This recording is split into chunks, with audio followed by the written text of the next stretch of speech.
Eu estou trabalhando a carta do apóstolo Paulo aos Colossenses. Não sei se Rosane sabia. A Rosane não sabia, domingo passado você não estava aqui, mas o texto que eu poderia ler hoje é o texto que você leu.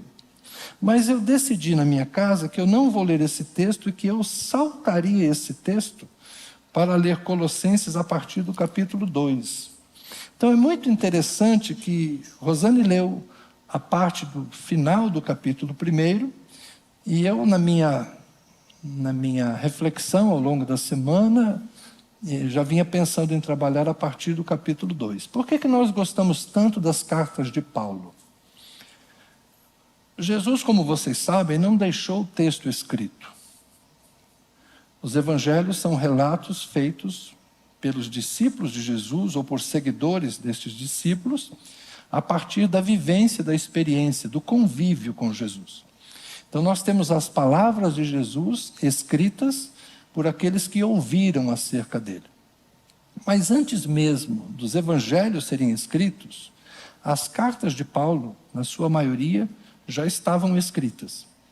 As cartas surgiram da necessidade do cuidado dos apóstolos com as igrejas nascentes em diferentes lugares. Em Jerusalém estavam os discípulos de Jesus, que conviveram com ele. Então, durante muito tempo, a igreja de Jerusalém não produziu textos. Aliás, durante muito tempo não houve em Jerusalém produção de textos. Por quê? Porque os apóstolos estavam lá. Mas Paulo, diferente deles, viajou por muitas localidades pregando o evangelho entre os gregos, entre os romanos, num ambiente externo ao judaísmo. E, naturalmente, surgiu o desafio de organizar à distância e resolver problemas à distância. Qual o recurso que ele dispunha naquela época? As cartas. Então havia um grupo de homens que estavam juntos com Paulo. Eles eram chamados de evangelistas naquela época, porque andavam com o apóstolo Paulo e aprenderam o evangelho com os apóstolos, inclusive Paulo, e eles então anunciavam o mesmo evangelho sob a tutela, sob a autoridade de um apóstolo. Então Paulo, por exemplo, aqui, Paulo entrega a Tíquico uma carta que se destina à igreja de Colossos, uma cidade em que Paulo pessoalmente não havia estado.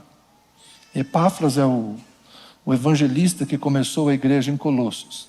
Mas ao receber notícias de que algumas coisas diferentes estavam acontecendo, Paulo pretende corrigir antes de que os problemas se avolumem. Então ele manda uma carta. A autoridade apostólica está nesses textos. E é por isso que eles são importantes para nós. Ninguém pode pôr outro fundamento senão este que está posto pelos apóstolos e pelos profetas. Então a gente aprende com a igreja apostólica. Por isso que no credo apostólico se diz isso, na igreja una, santa, católica, no sentido de que ela é uma igreja só em toda a terra. A palavra católica significa universal. Por isso todos nós somos da igreja universal, do reino de Deus. Não tem como escapar, né? Você pode não ser católico romano, mas você é católico. Você pode não ser católico romano, mas você é católico. Porque Jesus só tem uma igreja na terra. Tá bem? E ela não é batista. Ela é de Jesus. Cabe todos. E ela é una, santa, católica e apostólica. Temos apóstolos entre nós? Não. Os apóstolos dessa confissão, desse credo apostólico, são os apóstolos lá, fundadores. Mas nós ainda estamos construindo sobre o fundamento que eles colocaram. Por isso que a gente lê os textos que eles produziram e a partir deles nós nos orientamos. Tá bom? Então é por isso que a gente lê a Bíblia. É por isso que a gente lê os textos de Paulo. Porque ele é apóstolo. A gente lê Pedro. Hoje pela manhã Lucas leu a carta de Pedro. Pedro é apóstolo, andou com Jesus. Lemos a carta de João, lemos o Evangelho de João, lemos a carta de Tiago, irmão de Jesus, lemos a carta de Judas, irmão de Jesus. Então, são os escritos de pessoas que estiveram com ele. Tá bem? A minha leitura começa no capítulo 2, portanto, da carta de Paulo aos Colossenses. Quero que saibam quão grande tem sido a nossa luta por vocês, pelos que moram em Laodiceia e por muitos outros que não me viram face a face. Paulo diz que ele tinha uma luta, um embate, um grande desafio na vida, que era o cuidado com estas igrejas, mesmo aquelas com as quais ele não havia estado pessoalmente. Vocês nunca me viram face a face, mas eu tenho uma grande luta por vocês. Faço isso, luto por vocês, para que o coração deles seja consolado e para que eles, vinculados em amor, tenham toda a riqueza da plena convicção, do entendimento, para conhecimento do mistério de Deus, que é Cristo. Vamos substituir a palavra mistério por segredo, fica mais fácil. Para conhecimento do segredo de Deus, que é Cristo, em quem estão ocultos todos os tesouros da sabedoria e do conhecimento.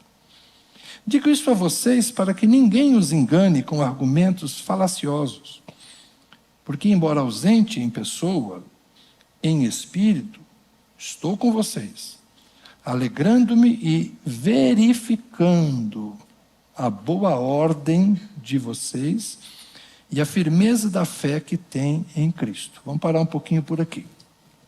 Aqui Paulo está justificando a carta. Por que eu estou escrevendo para vocês, irmãos da cidade de Colossos?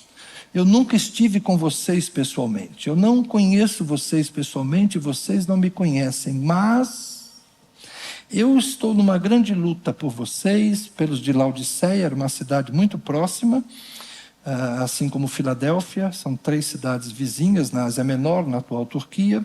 Eu luto por vocês para que o coração de vocês seja consolado, vinculados em amor, mas também que vocês tenham a riqueza da plena convicção de entendimento.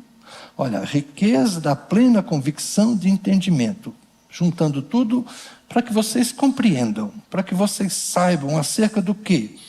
Do mistério de Deus que é Cristo. Qual era o grande desafio de Paulo? Eu quero que vocês conheçam Jesus. Mas eu quero que vocês conheçam Jesus mesmo. Eu quero que vocês conheçam Jesus bem. Porque em Jesus estão ocultos todos os tesouros da sabedoria e do conhecimento. E não é que a Rosane leu o texto e cantou a música que diz exatamente isso. Cristo está no centro. Nada mais importa. O que eu quero dizer a vocês hoje usando as palavras de Paulo, e nós vamos seguir com a leitura, que o que é realmente importante é Jesus. O que realmente importa é conhecermos Jesus.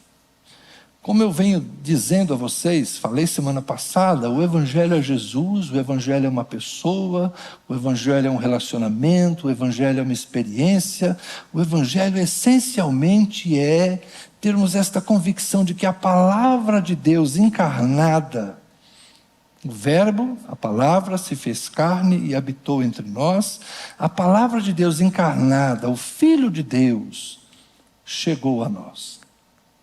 O Evangelho não é uma boa notícia apenas. O Evangelho é uma ação de Deus na história. Ele veio e habitou entre nós. Você precisa saber disso. Sabe aquela pessoa que a gente fala assim, eu queria muito que você conhecesse essa pessoa. Já teve alguém que te disse, você precisa conhecer fulano. É uma pessoa extraordinária. É gente boa demais. Queria muito que você conhecesse. Então, eu queria muito que você conhecesse meu melhor amigo. Eu queria muito que você conhecesse uma pessoa que mudou minha vida. Eu queria muito que você conhecesse uma pessoa que me compreende, que me aceita, que me escuta, que me ajuda, que me acompanha. Sabe, uma pessoa que nunca falhou comigo. A gente costuma dizer dele que ele nunca chega atrasado. Ele está sempre lá, na hora certa. Eu queria muito que você conhecesse Jesus. É disso que Paulo está falando. Porque Paulo foi aquele homem que pensava estar servindo a Deus segundo o costume dos fariseus. Ele era doutor na lei. Ele conhecia não só os 10 mandamentos, ele conhecia todas as ordenanças, ele conhecia todas as regras, ele conhecia todos os ritos do judaísmo. Ele era se fosse hoje, nós diríamos que ele era um judeu ortodoxo, radical. Ele seria aqueles que se vestiriam de preto, com cabelinho, a trancinha aqui, barbichinha, estariam lá no muro da lamentação, fazendo assim. Seria aquele judeu do jeitinho que a gente acha que os esquisitos são. Então, mas ele teve um encontro com Jesus, e Jesus mudou a vida dele. E o que ele queria que acontecesse com os gregos de Colossos, ou com os romanos que talvez por lá vivessem, ou com os judeus que também habitavam naquela região, era uma igreja, eram cidades multiculturais. Naquela época o mundo era um constante ir e vir. Se a gente imaginar, talvez a coisa mais parecida com aquele mundo fosse Nova York. Ou São Paulo, a minha São Paulo, né? Uma cidade que se encontra de tudo. Gente de todo canto. O mundo daquela época era todo junto e misturado. Mas todos precisavam ouvir e conhecer Jesus. É por isso que ele fala, eu tenho uma luta. A vida de Paulo era motivada por isso. Para que vocês conheçam Jesus, porque em Jesus estão todos os tesouros da sabedoria e do conhecimento. O que os gregos amavam? Conhecimento. A gente não diz que na Grécia o pessoal gostava de fazer filosofia. Jesus está escrevendo para gregos. Vocês querem sabedoria? Vocês querem conhecimento? Vocês querem entender os mistérios do universo? De onde veio o mundo? Para onde vai? O que veio primeiro? Eles tinham as mesmas perguntas, essa ideia dos 4 elementos, né? Os pré-socráticos diziam, o mundo começou com fogo. O outro dizia, não, começou com a água. O outro dizia, não, é metafísico, começou com o espírito. Eles ficavam imaginando de onde vieram as coisas. Essas especulações, aí vem o Demócrito e fala do átomo, né? Essas coisas todas. Então eles ficavam buscando conhecimento, decifrar os mistérios da vida. E Paulo vem e fala, todos os tesouros do conhecimento estão em Jesus. Quer dizer que então, se a gente conhecer Jesus, a gente vai resolver todas as nossas perguntas cósmicas, cosmológicas, científicas e existenciais? Não, mas você vai descobrir que nada disso faz diferença. Você vai descobrir que essas perguntas de curiosidade que a gente faz são muito menos importantes do que a pergunta que é entrópica, de quem olha para dentro de si e fala, quem eu sou? O que eu estou fazendo aqui? Qual o sentido da minha vida? Se alguém pudesse responder o que veio primeiro, o ovo ou a galinha, ele ganharia um prêmio Nobel? É pouco provável. Mas que diferença faria? Às vezes a gente gasta tanta energia para descobrir coisas que não vão trazer as respostas essenciais para a vida. Paulo está falando que em Cristo estão todos os tesouros da sabedoria e do conhecimento. Porque o importante é conhecermos a Deus. E a melhor forma de conhecer o Criador é por meio do seu Filho, Jesus. Porque Deus amou o mundo, a humanidade, de tal maneira que deu seu Filho para que todo aquele que nele crer não pereça, mas tenha a a vida eterna. Então, a melhor coisa que pode te acontecer e que me aconteceu é conhecer Jesus, porque quando você conhece Jesus, você resolveu o maior problema que a gente tem. Entender por que a gente está vivo e descobrir também como é que a gente faz para continuar vivo depois que esse corpo se for. Mas vamos avançar um pouco no texto, porque tem outras coisas que eu quero falar com vocês também. Por que Paulo escreve? Tem alguns outros elementos. Portanto, assim como vocês receberam Cristo Jesus, o Senhor, ele está falando então a um grupo de cristãos, a gente que tinha experiência com Jesus. Assim como vocês receberam Cristo Jesus, o Senhor, continuem a viver nele, estando enraizados e edificados nele e confirmados na fé, como foi ensinado a vocês, crescendo em ação de graças. Paulo está dizendo, ele usa metáforas interessantes, né? Enraizados, a ideia de uma planta, uma árvore, um arbusto, que as suas raízes se aprofundam, ou seja, já que você recebeu Jesus, aprofunde-se. Enraizar-se é porque haverá dificuldades, porque a vida tem reveses. E uma planta com raízes profundas consegue manter-se nutrida e consegue manter-se em pé, mesmo quando vem o vendaval. Então a ideia do enraizamento é a ideia de você se nutrir e ao mesmo tempo proteger-se, segurar-se, né? Manter-se firme, edificados nele. Ele usa agora a metáfora do prédio. É muito comum usar as duas coisas. E confirmados na fé. Ou seja, Paulo está preocupado, escrevendo aos de Colossos, para que eles tenham uma fé correta, uma fé genuína, uma fé verdadeira. Como foi ensinado a vocês. Ou seja, permaneçam naquilo que vocês aprenderam. Porque se tem uma coisa que nós seres humanos temos, com a graça de Deus e com a bênção de Deus, é criatividade. E às vezes a gente aprende um caminho que é isso aqui. Mas a gente gosta de ficar inventando coisas e modificando. Quando alguém... Eu lembro uma vez que ensinaram lá na minha casa uma receita de pudim, o pudim do preguiçoso. A coisa mais fácil de fazer é aquele pudim. Não vou ensinar vocês. Mas eu peguei e fiz o pudim do Zé é diferente. Porque tem um esquema lá, mas eu falei, não, mas eu vou pôr o meu toque. E aí eu coloquei a minha receita do pudim, que ficou melhor, não é melhor? Não é, meu amor? Concorda? Então, assim, a gente pega uma receita e bota o nosso temperinho. A gente pega uma religião e faz a mesma coisa. A gente pega uma tradição e faz a mesma coisa. A gente pega um texto e faz a mesma coisa. A gente pega uma piada e faz a mesma coisa. A gente tem a mania de modificar as coisas. Mas quando o assunto é Jesus, Paulo está sugerindo que a gente não pode fazer isso. Ninguém pode pregar um outro evangelho. Ninguém pode modificar aquilo que é fundamento. Olha a metáfora que ele usou. Fundamentados. Edifiquem sobre o fundamento. Se eu começo a edificar em outro lugar, eu já estou fazendo uma corrupção da verdade de Deus. Então Paulo está preocupado para que lá em Colossos as coisas não se desencaminhem. E o que é? Vamos lá, a partir do verso 8 ele vai, aí sim nós chegamos ao cerne da carta. O que é que estava preocupando Paulo? É isso aqui.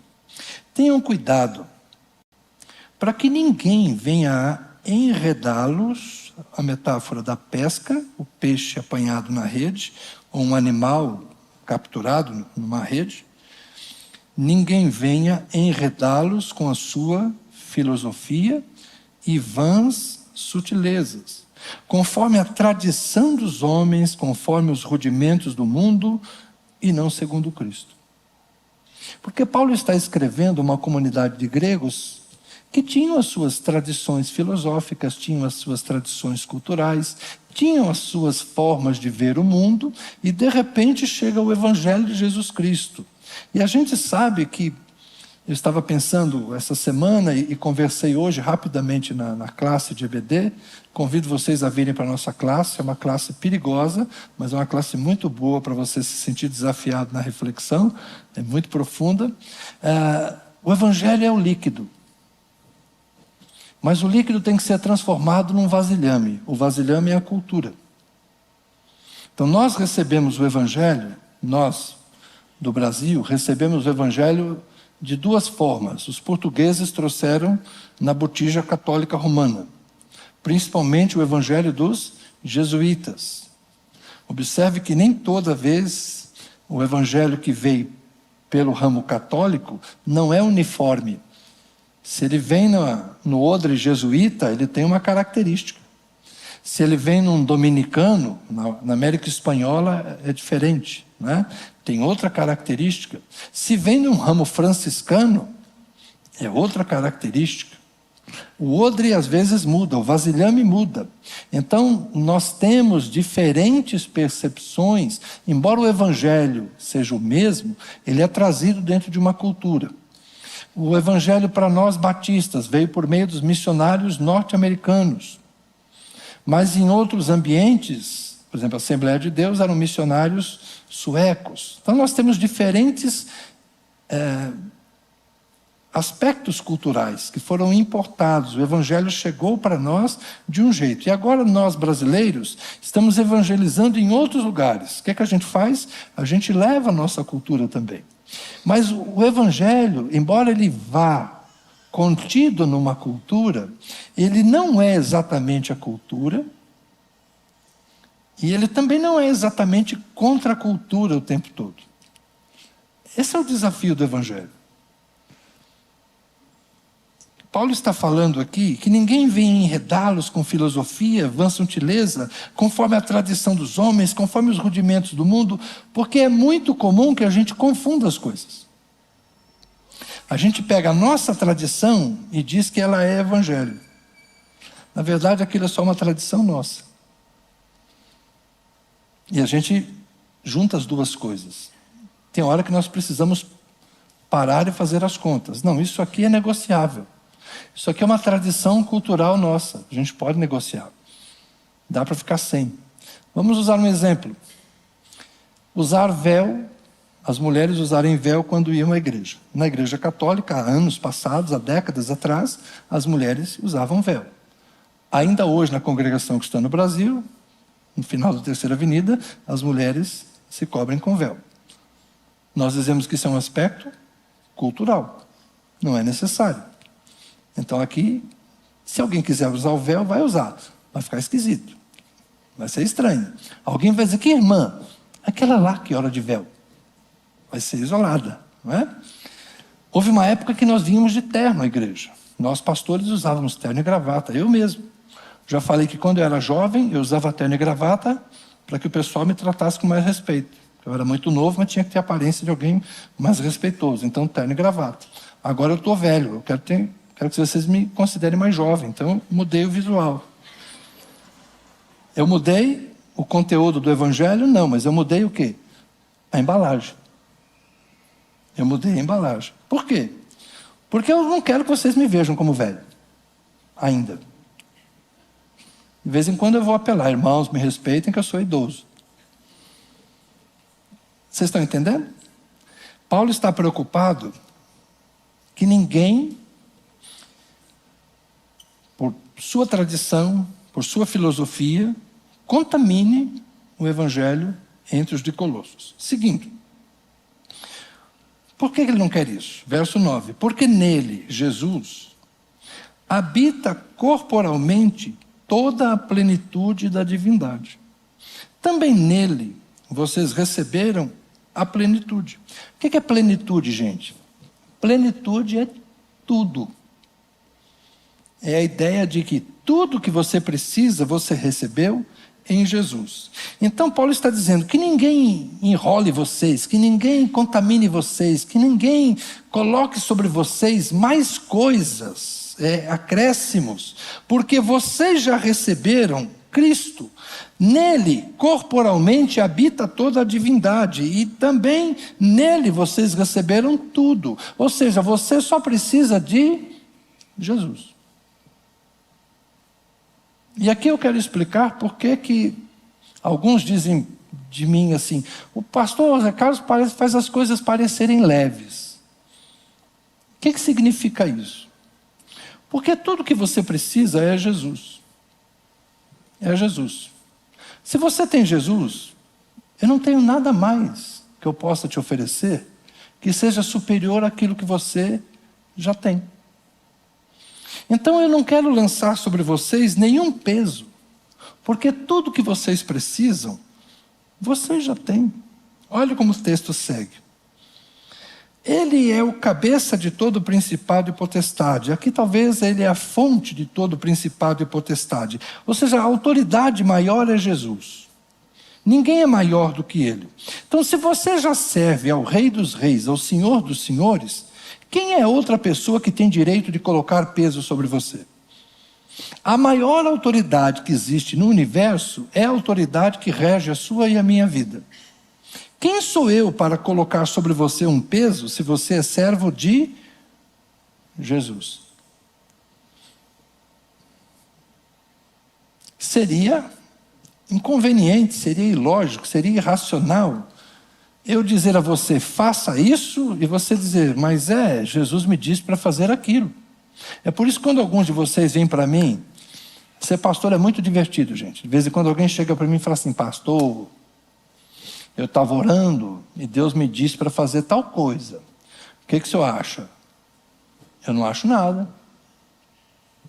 Não, pastor, eu queria saber a sua opinião. Quem te falou?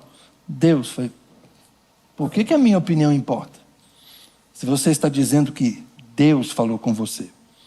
Não, pastor, mas eu queria saber se foi Deus que falou mesmo comigo. Falei, aí já é outra coisa. Tem que ser um psiquiatra. Essa última parte foi brincadeira, mas a primeira é séria. Quando alguém me fala assim, olha, pastor, Deus falou comigo tal coisa, o que o senhor acha? Eu falo, eu não acho nada. Se Deus falou com você, se você tem convicção que foi Deus que falou com você, a decisão é sua, obedeça ou não. Agora, se você tem dúvida se foi Deus que falou com você, peça a Deus confirmação. Porque Deus pode falar uma segunda vez, ou de alguma outra forma, Deus pode confirmar. Lembra a história de Gideão? O anjo falou um negócio com ele, falou, vai que isso aí não é anjo de verdade. Ele faz lá um teste, bota lã aqui, bota lã ali. Quem não conhece, livro de Juízes, o Gideão era medroso, então ele pediu confirmação de cá, confirmação de lá, e depois que ele se sentiu seguro, foi lá e fez o que o anjo falou com ele.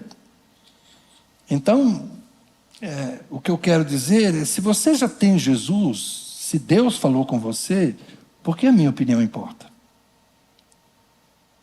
Mas eu sei que nós não estamos o tempo todo ouvindo Deus falar, não é? Então a gente precisa de uns dos outros, porque o testemunho da fé, o testemunho da comunidade, é uma forma muito importante para a gente discernir a vontade de Deus. Como nós somos o corpo de Cristo, como nós somos uma coletividade, no meio de quem Deus habita, Deus fala por meio de um, por meio de outro, e às vezes uma pergunta que eu tenho no meu coração, alguém vai lá e fala. Essas coisas que nós chamamos de coincidências, mas que na verdade são experiências maravilhosas da presença de Deus. É como eu falei, a Rosane leu um texto dentro da minha pregação, sem que ela soubesse escolher uma música, que a gente encerra o culto com ela de novo, né? Porque ela está perfeitamente alinhada com aquilo que eu estava pensando. Não é nada combinado, é Deus. E ontem nós tivemos uma pequena reunião caseira, conversando com as pessoas, e eu não vou contar quem contou o testemunho, mas a gente, olha, de alguma forma você já se sentiu assim, dirigido por Deus, e um irmão falou assim, olha, eu estava na rua com meu irmão, de madrugada, e de repente eu falei assim, vou ligar para a nossa irmã. Ainda é a época do orelhão, ele pegou o orelhão, ligou, oi, tá tudo bem? Só estou te avisando que eu estou aqui, tal. Ela começou a chorar. Ué, aconteceu alguma coisa? Por que você está chorando? Eu falo assim, eu acabei de falar com Deus dizendo, Deus, se o Senhor existe mesmo, faz meu irmão ligar para mim. fala para esse irmão que Deus não existe. Ele vai dizer, não, um dia minha irmã estava em casa, orando, perguntando para Deus, se o Senhor existe mesmo, eu quero que o meu irmão ligue para mim. Do nada eu falo para o meu outro irmão, vou ligar para ela. Vai lá no orelhão e liga. Deus existe. Deus existe. O que é isso?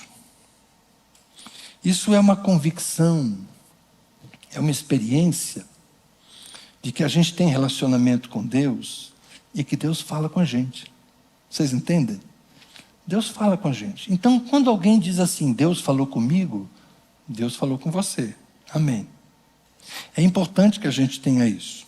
Ele é o cabeça de todo o principado, de toda a potestade. Nele, aí ele começa a falar usando a linguagem dos judeus. Nele vocês foram circuncidados. Era o rito que Abraão praticava com sua descendência para indicar que eles eram povo eleito, membros da aliança. Vocês foram circuncidados em Cristo. Não com uma circuncisão feita por mãos humanas, não era a operação de fimose, né? Mas pela remoção do corpo na carne, que é a circuncisão de Cristo, tendo sido sepultados juntamente com ele no batismo, no qual vocês também foram ressuscitados por meio da fé no poder de Deus, que o ressuscitou dentre os mortos. O que estava acontecendo provavelmente lá em Colossos? Os judeus estavam, mais uma vez, querendo insistir que os gentios deviam ser circuncidados. Devia ter gente lá, entre os gregos, que estava sendo incomodado por algum judeu, dizendo assim, olha, se você quer fazer mesmo parte do povo da aliança, você tem que passar por um rito que nós judeus passamos ao 8º dia. Você sabia que Jesus foi circuncidado ao 8º dia? Então, se você é cristão, você também deveria ser circuncidado. Eu poderia dizer isso para vocês. Irmãos, o Senhor Jesus, ao 8º dia, conforme registra o Evangelho de Lucas, foi levado ao templo, mas antes de ir ao templo para ser apresentado ao Senhor, Jesus foi circuncidado ao 8º dia. Então, o rito da circuncisão é um rito cristão, porque Jesus foi circuncidado. E alguns diriam, é verdade, se Jesus foi circuncidado, isso é um rito cristão. Acontece que Paulo vai dizer, a verdadeira circuncisão é a circuncisão do coração. Para quem não sabe o que é circuncisão, tem menor de idade aqui? Não. É a operação de fimose, só isso. É um rito típico da cultura masculina dos hebreus. Era um rito só para os homens. Olha o que é. Bom, deixa eu parar por aqui, vai. Os homens eram marcados como membros da aliança. Só os homens. É interessante, né? Mulheres não eram contadas. É complicado esse mundão da velha aliança. Por isso que na nova aliança, a circuncisão é no coração. Porque a circuncisão em homem pode ser um ato higiênico. Circuncisão em mulher é crime. Circuncisão em mulher é violência. Quando se faz isso na África, é para tirar da mulher o direito do prazer. Mutilar o clitóris da mulher para que ela não tenha prazer. Isso é mutilação, isso é crime. E se pratica isso hoje no mundo. Então, a circuncisão cristã é a circuncisão espiritual. Porque homens e mulheres podem ser circuncidados. Isso eu nunca tinha pensado. Acabei de pensar agora. Então, Paulo está dizendo para os de Colossos que esse pessoal que está querendo ensinar para você circuncisão, não precisa. Vocês já foram batizados em Cristo, vocês já morreram em Cristo, vocês já foram ressuscitados por Cristo. Por meio da fé do poder de Deus que levantou Jesus, vocês também foram renovados. Vocês já têm Jesus. Vocês não precisam de Moisés. Vocês já têm Jesus. Vocês não precisam da circuncisão. Vocês já têm Jesus. Vocês não precisam fazer sacrifícios no templo. Vocês já têm Jesus. Olha o texto que segue.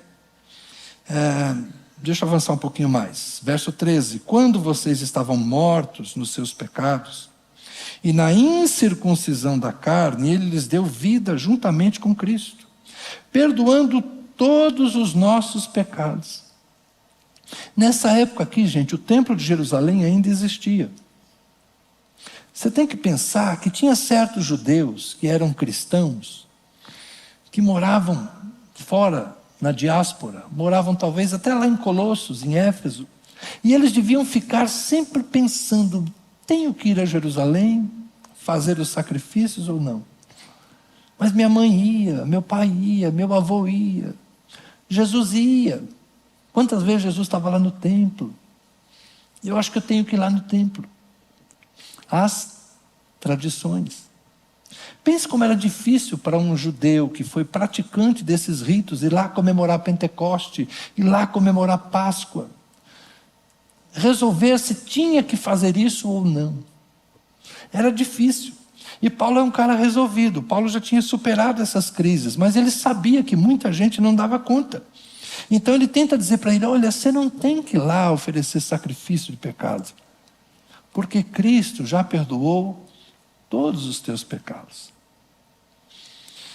Não é fácil a gente criar rito para os outros. Eu poderia, por exemplo, dizer aqui, eu tenho um óleo aqui ungido, e se você cometeu algum pecado, está se sentindo culpado, tal, vem aqui para frente, eu vou ungir você e você vai ser perdoado. As pessoas criam ritos com facilidade. Aí daqui um mês, a gente está aqui, você chega, pastor, você podia me ungir com óleo? Por quê? Não, porque eu cometi um pecado ali, eu queria que o senhor me ungisse. Não, mas você não precisa do óleo para ser perdoado. Não, mas aquele dia o senhor ungiu. Outro dia o senhor ungiu. Não, mas aquele dia eu ungi, mas hoje eu não preciso. O rito, o problema dos ritos é isso. Eles começam a ser muito valorizados e as pessoas depois começam a achar que se não passar pelo rito, a realidade espiritual não acontece. Talvez você se pergunte, por que aqui na PIB não tem óleo? Há tantos anos. Né? Porque o rito, ele é símbolo, ele é importante, mas ele, às vezes, acaba substituindo a realidade espiritual. Se nós começássemos a fazer circuncisão, dali a pouco vira lei. Imagina que eu falasse, não, eu circuncidei meu filho, achei legal. Aí você fala, pô, interessante esse negócio, né? Acho que eu vou circuncidar o meu também. É igual essas bobagens de casamento. Né? Um dia entra uma criança com uma plaquinha. No outro casamento tem 2 crianças com plaquinha. Um dia entrou uma menina jogando flor. Rapaz, agora todo casamento tem menina jogando flor, criança com plaquinha, caixinha de não sei o que, música não sei o que lá. As cerimônias de casamento ficam cada vez mais complicadas. Por quê? Porque tudo que alguém faz, achei legal aquele negócio. Eu lembro um dia que uma noiva falou para mim, pastor, só pode fazer aquele negócio de quebrar a taça? Você é judeu? Não. Você é judia? Não. Então por que vocês querem fazer um rito judaico? Eu não sou rabino. Ah, mas eu achei legal esse negócio. Eu falei, desculpa, eu não sou rabino. Isso é coisa de judeu, eu não sei fazer isso. Você quer fazer igual os gregos, quebrar os pratos? Todos não. Vocês entendem? A gente vai incorporando coisas, a gente vai incorporando ritos. Ah, eu achei legal. Então, na igreja, se a gente não tomar cuidado, um faz uma coisa. Ah, eu achei legal, vamos fazer. Então vocês podem perceber, não é que eu não acredito no poder da oração, mas aqui não tem ventilador de igreja. Você sabe o que é ventilador de igreja? É aquelas irmãzinhas que ficam lá no fundo assim.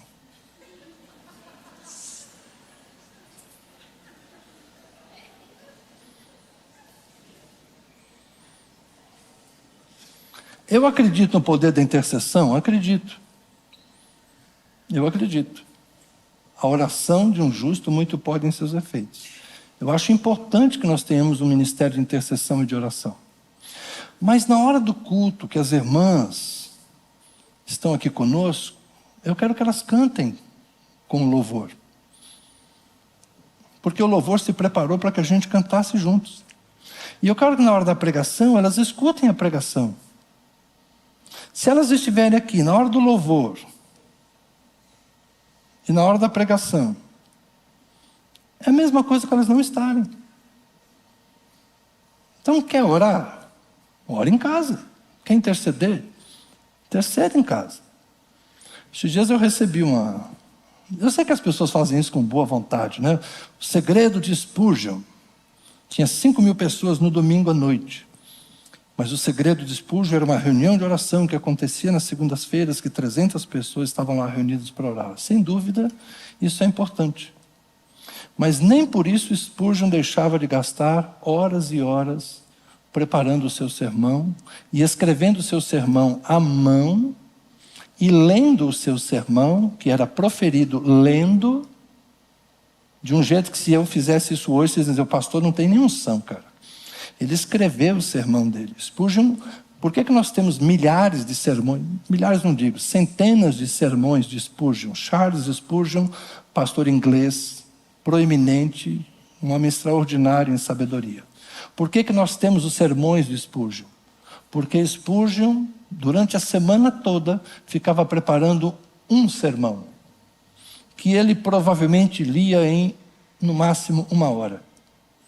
Havia um forte ministério de oração por ele? Sim. Eficaz? Sim. Importante? Sim. Mas nem por isso Spurgeon deixava de estudar, de pessoalmente orar e de se preparar para o que ele fazia. Então o que eu estou tentando dizer a vocês é que nós temos Jesus. Nós temos tudo o que nós precisamos. Mas a gente tem que ter cuidado para não começar a ficar criando coisas. Tem que ser Jesus mais isso, Jesus mais aquilo, Jesus mais o óleo, Jesus mais a campanha, Jesus mais o sacrifício. Nós temos irmãos aqui que vieram da Universal do Reino de Deus. E lá eles foram criados na cultura da campanha. É a estratégia da igreja lá. É deles. Não vou julgá-los. Lá o pessoal é ensinado a ir 7 semanas. Fazer 7 ofertas, 7 sacrifícios. É a linguagem deles. A nossa linguagem é creia, ore e receba. O meu ensino há muito tempo é a simplicidade do Evangelho. O que Jesus disse? Tudo que pedires ao Pai, crendo, sem duvidar no coração, recebereis. Não mandou orar 7 vezes, 7 semanas, em 7 lugares, trazer 7 ofertas. Então não é que eu sou contra essas coisas. Não é que eu não creio, ao contrário. Eu tenho uma fé maior. Eu creio que basta uma oração. Basta um momento de fé. Ah, mas é bom porque as pessoas vêm mais vezes na igreja. Ah, então sua intenção não é abençoar as pessoas. Sua intenção é fidelizar o cliente. Isso já não me interessa. Não é minha forma de ver. Eu não crio coisas. Se você tem Jesus, você não precisa de 7 semanas. Você precisa de fé. Só isso. Você não precisa de óleo ungido. Você não precisa de rito. Você não precisa passar pela porta. Você não precisa de sal, de rosa amarela. Não sei eu. Seja o que for. Se você tem Jesus, você tem tudo o que você precisa.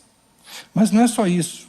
Olha o verso 16. Que ninguém julgue vocês por causa de comida ou bebida, ou de festa, ou lua nova, ou sábado. Os judeus faziam cultos especiais na lua nova. A lua nova é quando a lua não existe, né? A lua desaparece, fica escondida na sombra da terra. Eles faziam cultos especiais. Os sábados eram dias santos. Nós, batistas, durante muitos anos, celebramos o domingo como dia santo. Na época em que éramos do mundo rural, se guardava o domingo como dia santo. Mas hoje, no mundo urbano, a cidade não para. Na época da luz elétrica, a cidade não para. Na água encanada, o mundo mudou. Então, no mundo rural, no domingo, a pessoa não ia buscar água no poço. A pessoa não ia moer o trigo para fazer o pão, fazia tudo no sábado, para que no domingo ficasse livre. Domingo de manhã, vamos para a igreja, assistimos o culto, voltamos para casa, descansamos. No mundo rural, domingo é dia do Senhor, é dia de descanso. No mundo urbano, a cidade não para. A gente vem para a igreja e vai almoçar em algum lugar que tem alguém trabalhando. Alguns vão chamar o Uber que está trabalhando, alguns vão na farmácia que está trabalhando. Enfim, a cidade não para, o mundo urbano é totalmente diferente. Nós temos dia santo hoje? Não.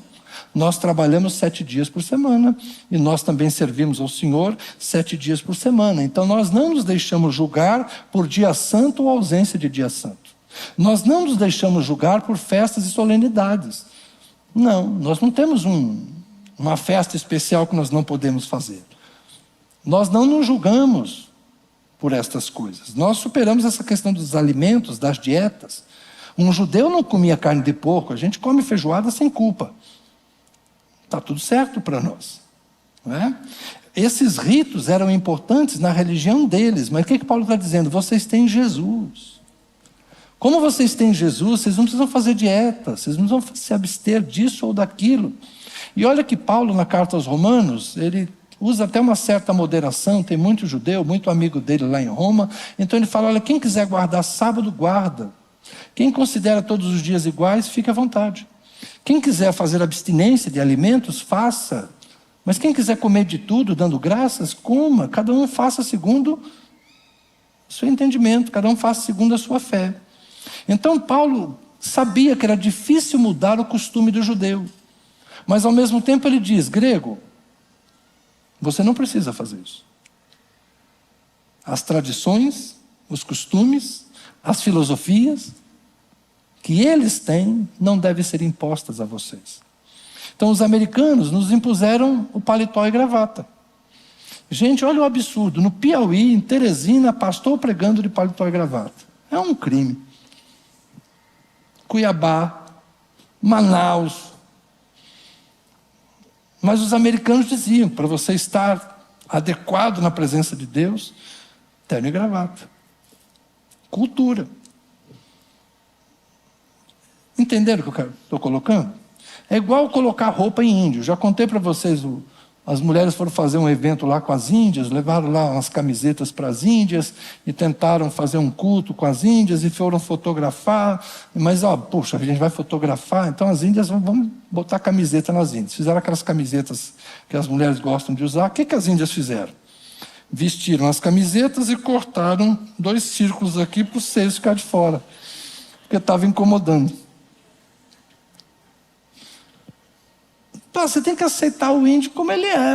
As índias não estavam incomodadas em estarem adorando a Deus, cultuando a Deus, com os seios expostos. Eu suponho que as índias se orgulham. É um símbolo da feminilidade, da maternidade. Para elas não era problema nenhum, mas para as irmãs, como é que a gente vai levar a foto lá, e o pessoal da igreja vai ver, meu marido vai ver aquele monte de índia com o seio de fora, então vamos dar um jeito de ficar... Não funciona assim. Então, quando a gente tenta dar Jesus mais a nossa cultura, Jesus mais o nosso costume, Jesus mais as nossas regras, Jesus mais aquilo que a gente acha que é importante, a gente começa a complicar aquilo que deveria ser simples. Então, quando alguém diz que eu tento deixar leve, é isso. Eu acredito na oração? Sim. Eu acho importante jejuar, em certas circunstâncias é importante jejuar. Mas não transformar isso numa regra, em que todo mundo tem que jejuar tal dia, porque eu criei o dia do jejum e da oração, então nesse dia todos vocês venham jejuar. Isso para mim não faz sentido.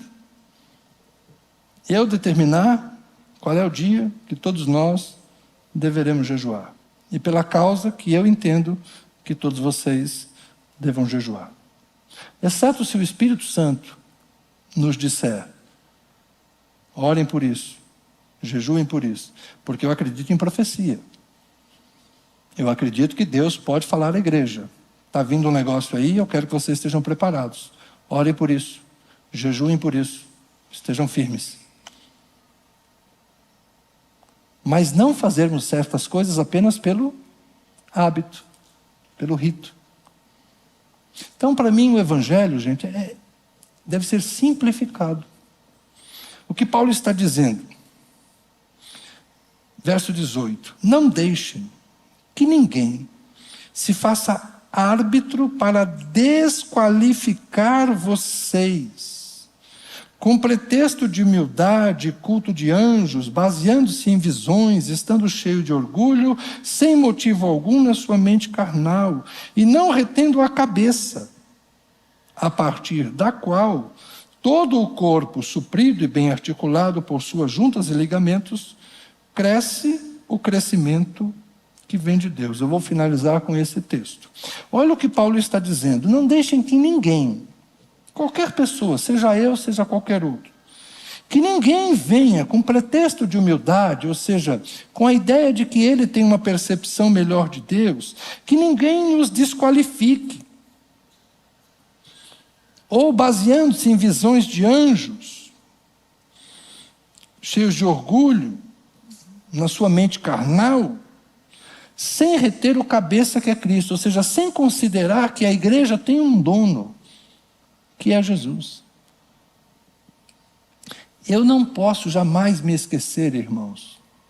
Eu sou apenas um membro do corpo de Cristo que ocupa a função de pastor. Mas o corpo de Cristo tem um cabeça, que não sou eu, que é Jesus.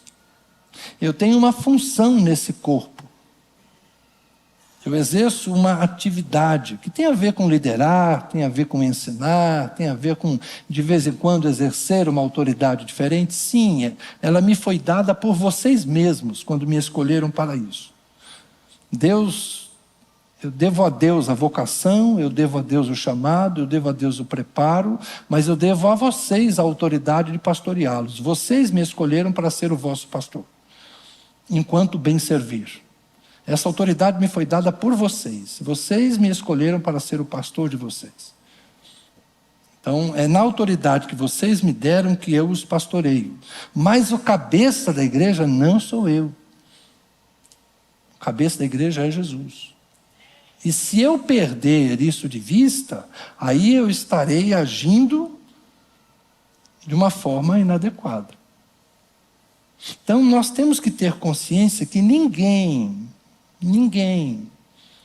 deve liderar a igreja de Cristo sem saber a opinião dele, a vontade dele. Por isso, o que eu estou tentando dizer é que nós temos tudo o que precisamos. Nós temos Jesus. Jesus está em cada um de nós e na nossa soma somos o corpo de Cristo e Cristo nos dirige, Cristo nos abençoa, Cristo nos orienta. Um tem dom de profecia, o outro pode ter uma profecia manifestada num sonho, o outro pode ter uma profecia manifestada numa visão, um pode ter um ensino, o outro pode ter um cântico, outro vai ter habilidade para liderar, para administrar, para ensinar, para servir, para socorrer. Há diferentes dons. Outros ministrarão cura. Há muitos dons. Todas as necessidades da igreja serão supridas pelo dono da igreja, que é Jesus, habilitando a muitos de nós para esse exercício. Mas nenhum de nós deve colocar impedimento ou sobrepor cargas em quem quer que seja. Nós já temos tudo. Nós já temos Jesus. Então, quando alguém te disser, você precisa fazer isso, você precisa fazer aquilo, talvez essa regra valha para ele. Não a tome para você. Se alguém acha que deve jejuar toda semana, jejue. Mas não faça disso uma regra para os outros. Se alguém gosta de orar às 3 da madrugada, ore. Mas não faça disso uma regra para todos. Outros dormem bem à noite e preferem um sono contínuo. Se alguém acha que não deve trabalhar no sábado, não deve trabalhar no domingo, faça. Mas não transforme isso numa regra para os outros. Que cada um de nós entenda que o Evangelho é Cristo. E Cristo está em todos nós E nós devemos viver uma vida de muito acolhimento, de muito respeito, de muita liberdade no Espírito Santo e de santidade. Cada um de nós entendendo o seu chamado, o seu dever, a sua vocação. Amém?